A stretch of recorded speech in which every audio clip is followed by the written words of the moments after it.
French, tsaka German. Gusto mo turuan sa kanila walang bayad? Walang kalokohan niya. No problem. Nakakaya sa mga bisita natin. Akong bahala. Turuan mo ako ng hapon. Sure. Ano ba sa hapon yung Mang Kiko? Mang Kiko? Oo. Kiko man. Sandali, parang tinatarantado mo ko ito. Hapon ba yon? Mang Kiko, Kiko man. Yeah. Parang toyo eh.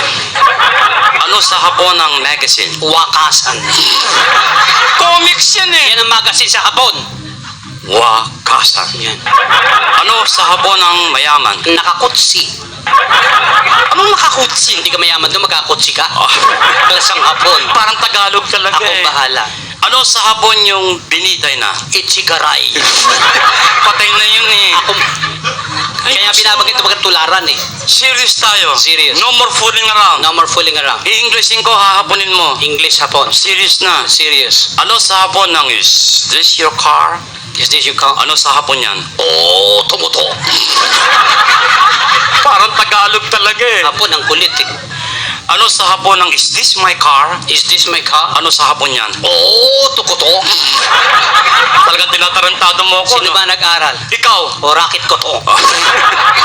Isa pang English gagawing hapon. Sure. Serious na. Serious. Ano sa hapon ng is this your noodles? Is this your noodles? Ano sa hapon yan? Mickey Moto? Sarap na yun eh. Ano sa hapon ng kalbo? Pemboroko.